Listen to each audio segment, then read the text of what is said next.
മാഷേ, എവിടെയായിരുന്നു 2-3 ദിവസം?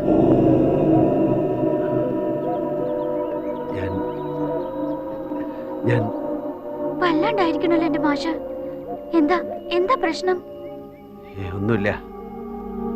കുറച്ച് ദിവസമായി ഞാൻ ശ്രദ്ധിക്കണു. എന്തോ പ്രശ്നമുണ്ട് എന്റെ മാഷിന്. എന്താ എന്താ തുറന്നു പറയുന്നോട്? ഒരു പ്രശ്നമില്ല. ഞാൻ കീഴ്പള്ളി വരെ ഒന്ന് പോയിരുന്നു. നമ്മുടെ നാരായണൻ നമ്പീശനെ. അന്നും പറയണ കേട്ടല്ലോ ആ പേര്. ആരായാള്?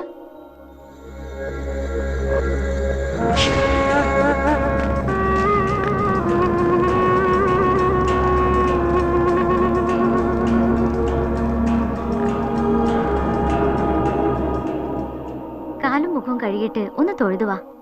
ഞാനിവിടെ കാത്തിരിക്കാം. ഒന്ന് ചെല്ലെന്റെ ശാരടി. ദേഹം ആശാനം തണുക്കണോ? വെള്ളം തൊടാൻ വയ്യ. ആകെപ്പാടെ ഒരു പുറത്ത് നിന്ന് തൊഴുതോളാം ഞാൻ.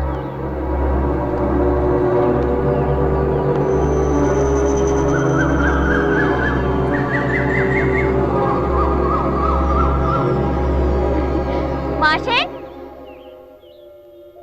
അറിഞ്ഞോ മാഷേ, നമ്മുടെ കല്യാണം നിശ്ചയിച്ചു. ഇന്നലെ അച്ഛൻ പെങ്ങള് വന്ന് അങ്ങോട്ട് തീരുമാനിക്കായിരുന്നു.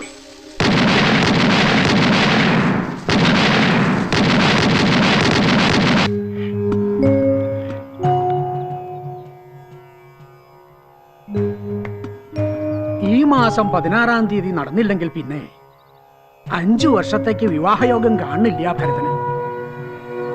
എന്നാ അന്ന് തന്നെ നടത്താം. എന്താ ബാലരാമ? എനിക്കൊരു അസൗകര്യമില്ല. എന്നാ മുഹൂർത്തം കുറിക്കട്ടെ. ഓ ആവാം. വേണ്ട ഗോവിന്ദ മാമേ. എന്താ നീ പറഞ്ഞത്? ഈ കല്യാണം നടക്കില്ല. ഭരത, എന്താ നീ പറയണത്? പാടില്ല. ഇതൊരിക്കലും നടക്കാൻ പാടില്ല. ഒന്ന് നിക്ക. കുറച്ച് ദിവസമായി ആളെ തീ തീറ്റിച്ചോണ്ടുള്ള നിന്റെ ഈ ഒളിച്ചുകൾ ഞാൻ ശ്രദ്ധിക്കണു. സത്യം പറ, എന്താ നിന്റെ പ്രശ്നം? ഒന്നുമില്ല.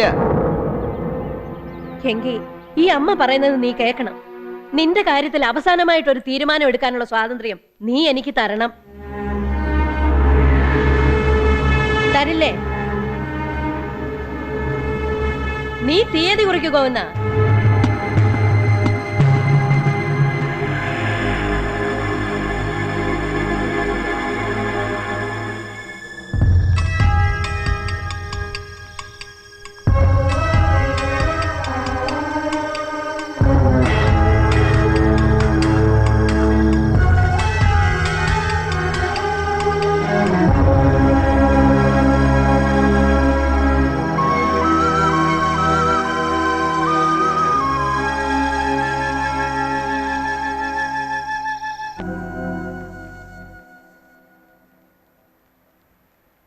ഉപദേശിക്കുകയാണെന്ന് തോന്നരുത് ഷാരടി മാഷക്ക്. ഈ തീരുമാനം ഒന്ന് പുനഃപരിശോധിച്ചേ പറ്റൂ. ഒരു പുനഃപരിശോധനയില്ല. ഇന്നത്തോടെ ഇവിടുത്തെ പിണ്ണ അവസാനിപ്പിച്ചു.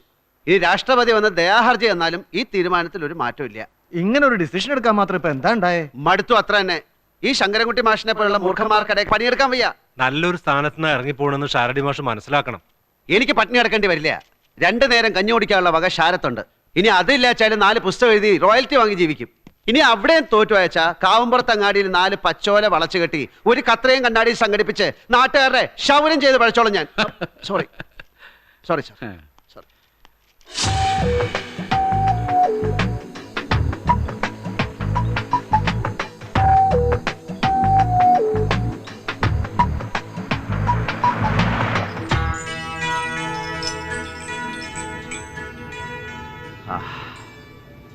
അങ്ങനെ ഒരുപാട് കാലത്തെ ഔദ്യോഗിക ജീവിതം ഇന്നോടെ സ്വാഹ. മീര, മനസ്സിലൊരു താജ്മഹൽ കെട്ടിപ്പൊക്കിയിട്ട് അത് തല്ലി ഉടച്ചു കളയാൻ പറഞ്ഞ നോവല്ലേ? നോവരുത്, കരയരുത്. കരുത്തോടെ അത് ചെയ്യണം. നീ വളരെ ബോൾഡായി. നീ ഒരുപാട് മോഹിക്കണുണ്ടെന്ന് എനിക്കറിയാം. കുറേയേറെ ഞാനും അതിന് വളം വെച്ച് തന്നിട്ടുണ്ട്. പാടില്ല, ഒന്നും പാടില്ല.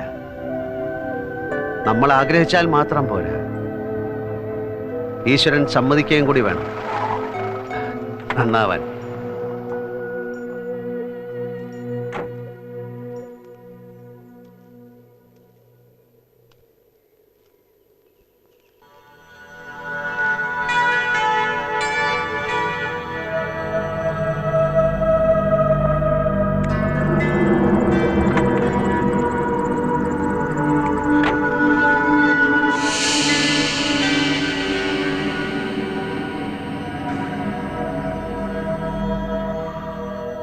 കഞ്ചാവാ, നല്ല അസല കഞ്ചാവ്.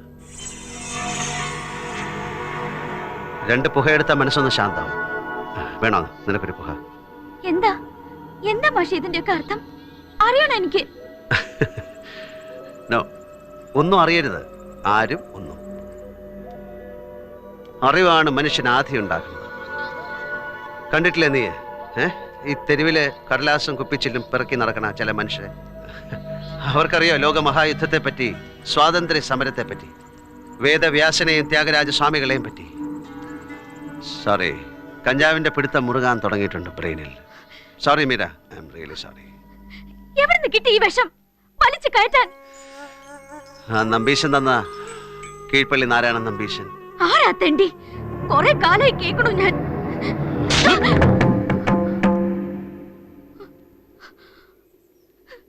മിണ്ടിപ്പോവരുത്, ദൈവം എനിക്കല്ല.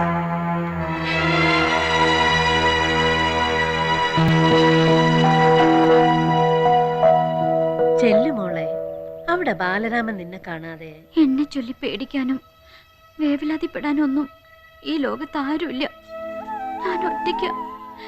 ഈ ലോകത്ത് ഞാൻ ഒറ്റയ്ക്കായിപ്പോയി എന്റെ അച്ഛൻ പെങ്ങളെ. ദേ, വേണ്ടാതീനം പറഞ്ഞാലുണ്ടല്ലോ അടിച്ച് നിന്റെ അണപ്പല്ലെടുക്കും ഞാൻ.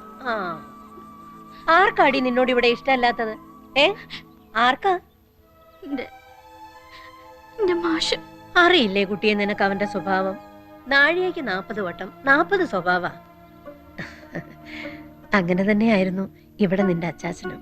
അവൻ വരട്ടെ, എന്താ ഉണ്ടായെന്ന് ചോദിക്കുന്നുണ്ട് ഞാൻ. ആരും ഒന്നും ചോദിച്ച് ഒരു പ്രശ്നം ഉണ്ടാക്കണ്ട. എന്നെ എല്ലാരും വെറുതെ വിട്ടേക്ക്. മരിക്കാൻ പോവാ ഞാൻ.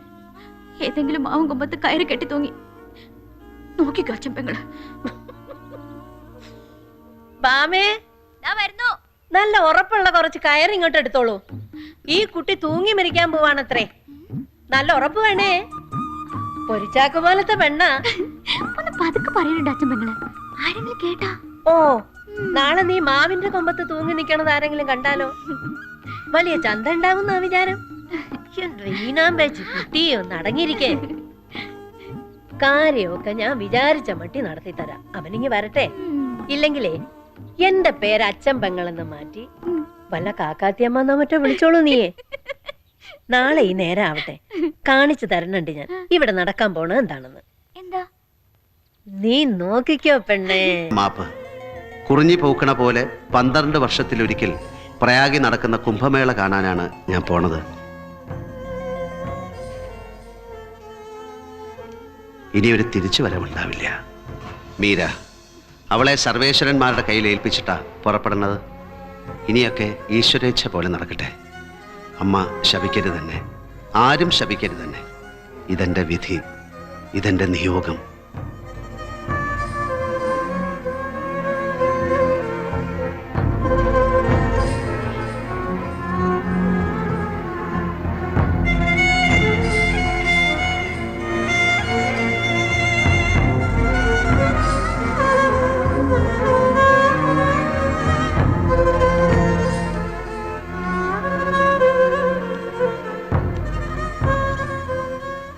ബാലരാമ,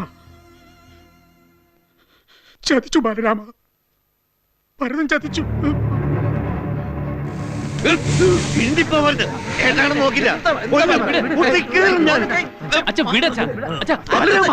എന്താ ഇത്?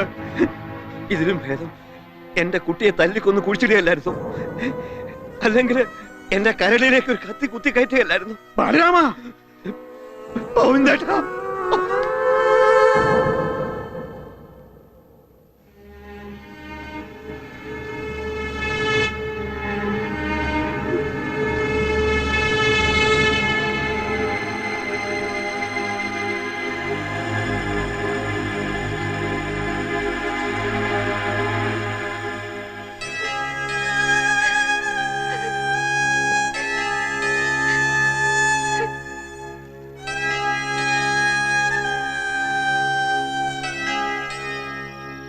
മീര, മീര, മീര.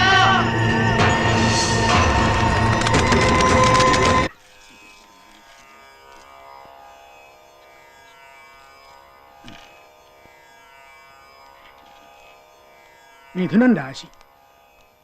ജോത്സരെ, എന്താവോ വിശേഷിച്ച് ഇരിക്കുക. ബുദ്ധിമുട്ടിച്ചത് ക്ഷമിക്കണം. ബുദ്ധിമുട്ടും വേണം, ക്ഷമിക്കുകയും വേണം. ഇത് രണ്ടിനും കൂടെ എത്തിയ പ്രയാസാണല്ലോ കുഞ്ഞിരാമൻ നായരെ. നമ്മുടെ ദേശോദ്ധാരണി വായനശാലയുടെ ഒരു മീറ്റിംഗ് വെച്ചിട്ടുണ്ട് നാളെ. ഓ, നിങ്ങളുടെ അളിയൻ തുടങ്ങി വെച്ചൊരു പ്രസ്ഥാനല്ലേ. ഉം. ഇപ്പൊ ഭാരതം മടങ്ങി വന്ന സ്ഥിതിക്ക് നമുക്ക് അതിന്റെ 25ാം വാർഷികം അങ്ങോട്ട് ആഘോഷിച്ചാൽ എന്താന്നൊരു തോന്നല്. എന്താ ജോത്സ്യരുടെ അഭിപ്രായം? നല്ല കാര്യം തന്നെ. 4-5 കൊല്ലായിട്ട് മുടങ്ങിക്കിടക്കുകയല്ലേ അതിന്റെ പ്രവൃത്തി. പറഞ്ഞാ മാത്രം പോരാ, അതിന്റെ കമ്മിറ്റിയുടെ മുൻപന്തിയിൽ തന്നെ ഉണ്ടാവണം ജോത്സ്യര്. എന്താ? സന്തോഷം. നാം മറക്കണ്ട, നാളെ രാത്രി 7 മണിക്ക് വായനശാല ഹാളില് സ്വാഗത സംഘ രൂപീകരിക്കൽ മീറ്റിംഗ്. പറ്റുമെങ്കിൽ മരുവിനെയും പങ്കെടുപ്പിക്കണം. ഇക്കുറി നമുക്കൊന്ന് ഞെട്ടിക്കണം. ഓ, ഉഷാറാക്കി കളയാലോ. അപ്പൊ ഞങ്ങൾ ഇറങ്ങുന്നു. അപ്പൊ പറഞ്ഞ പോലെ നാളെ രാത്രിയില് മീറ്റിംഗിൽ കാണാം. ഓ,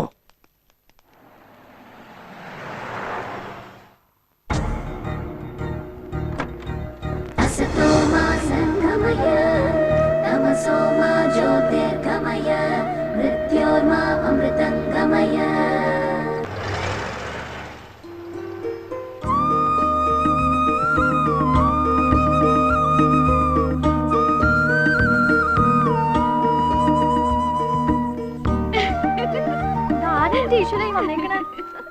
ഒന്നും വിളിച്ചു പറയാറുന്നില്ലേ മോളെ വരുന്ന വിവരത്തിന്? ഒരു സർപ്രൈസ് ആവട്ടെ എന്ന് കരുതി.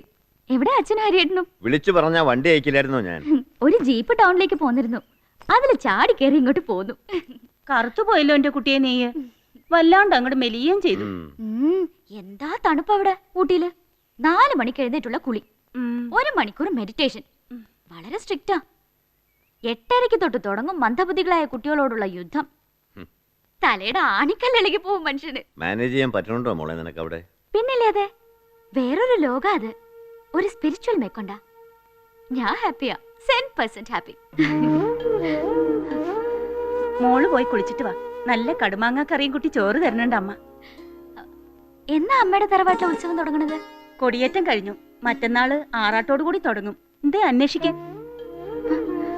ഒന്നുമില്ല.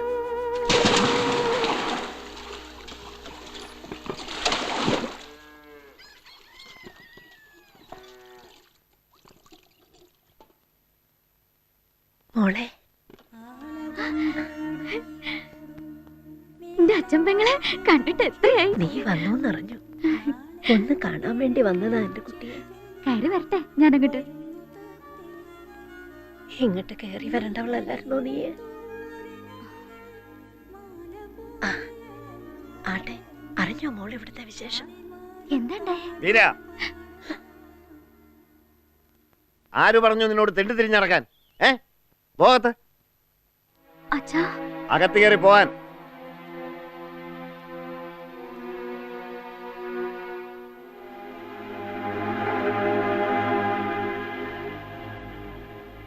എന്നാലും എന്റെ ബാലരാമ, എന്റെ മോളെ കണ്ണു നിറച്ചൊന്ന് കാണുന്നതിന് മുമ്പ്.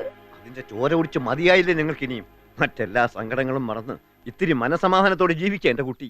വീണ്ടും പഞ്ചാര വർത്താനവും പറഞ്ഞ് ചതിക്കാനാ ഭാവമെങ്കിൽ കത്തിക്കും ഞാൻ. ഇരിങ്ങാണ് ഒരു പത്തായപ്പുര.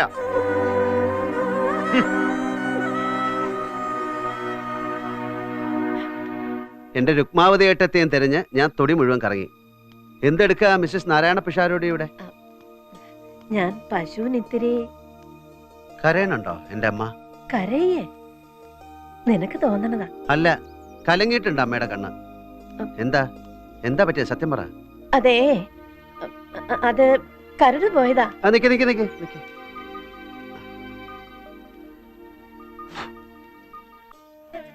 പോയില്ലേ പോയില്ലേ കരട്? ആകാശം പോലെ തെളിഞ്ഞു നിൽക്കുന്ന നമ്മുടെയൊക്കെ കണ്ണില് ഇടയ്ക്ക് ഓരോ കരട് എടുത്തിടും ദൈവം. ഇല്ലേ രുക്മാവതി എടുത്തേ?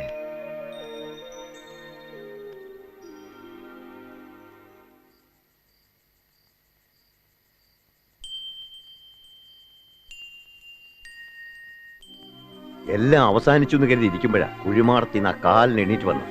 മീരറിഞ്ഞ എന്താ സംഭവിക്കുക? എത്ര ദിവസം എന്ന് വെച്ചിട്ടാ ഒളിച്ചു വെക്കുക? ഇന്നല്ലെങ്കിൽ നാളെ അവര് തമ്മിൽ കാണും. ആലോചിക്കുമ്പോ എന്റെ നെഞ്ചു പിടയ്ക്കണം. ഒരൊറ്റ വഴി എന്റെ ബുദ്ധി തെളിയണുള്ളൂ. അവളെ അപ്പുട്ടൻ മാമരുടെ അടുത്തേക്ക് അയക്കുക, ബാംഗ്ലൂർക്ക്. ഈ വെക്കേഷൻ അവിടെ നിൽക്കട്ടെ മീര. പതുക്കെ അറിഞ്ഞോട്ടെ വിവരങ്ങളൊക്കെ. പെട്ടെന്നൊരു ഷോക്കാവണ്ട അവൾക്ക്. എന്നാ നാളെ തന്നെ അവളെ കൊണ്ട് നീ ബാംഗ്ലൂർക്ക് പോക്കോ. ശരി. ഞാൻ ബാംഗ്ലൂർക്കും കൊടൈക്കനാലിലേക്കൊന്നുമില്ല. നാളെ അമ്മയുടെ തറവാട്ടി പോണം. ഉത്സവം തുടങ്ങല്ലേ? ഇക്കുറി താലപ്പൊലി എടുക്കാന്ന് നേർന്നിട്ടുണ്ട് ഞാൻ.